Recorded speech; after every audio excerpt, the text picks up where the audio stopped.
In 1965, the Nigerian author Wole Soyinka published his debut novel, The Interpreters.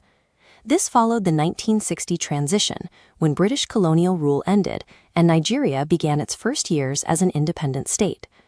Soyinka focuses on 5 young intellectuals.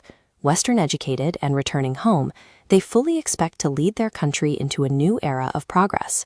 But political independence did not erase the structural scars of the colonial period, and a new ethical society did not emerge overnight. Instead, these returning friends find a system defined by bureaucratic resistance.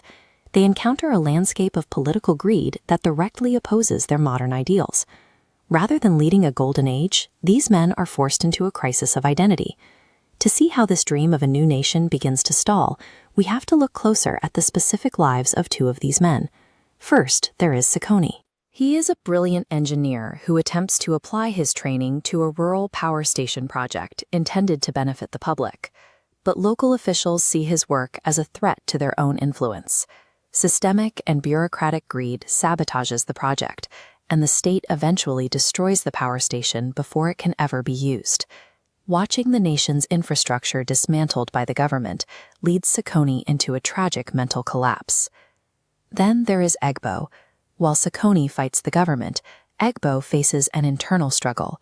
He is a man caught in the shadow of his family's history. Egbo is paralyzed by a choice. He cannot figure out how to bridge his Western education with his indigenous roots, leaving him stuck between a traditional Yoruba kingship or his modern civil service job. Sekoni is destroyed by his attempt to build the future, while Egbo is neutralized by his inability to leave the past behind. When we place these 2 men side by side, we see 2 different forces acting on the returning elite. Sekoni's failure is driven from the outside. His dream of modern progress was dismantled by the corrupt state apparatus. Egbo's failure is driven from within. He remains frozen because he cannot find a way to inhabit both his traditional heritage and his modern career. This comparison highlights a 2-front struggle. The corrupt state targets those who try to build, while cultural alienation stalls those who are meant to lead. To make sense of these shattered ideals, another member of the group, a painter named Kola, turns to his art.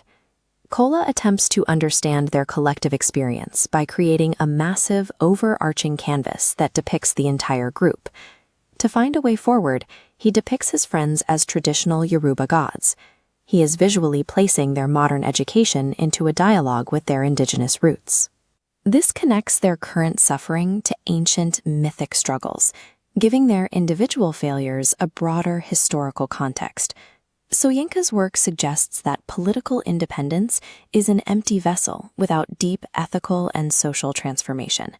Before this generation can build a modern Nigeria, they must first look to their own traditions to interpret themselves.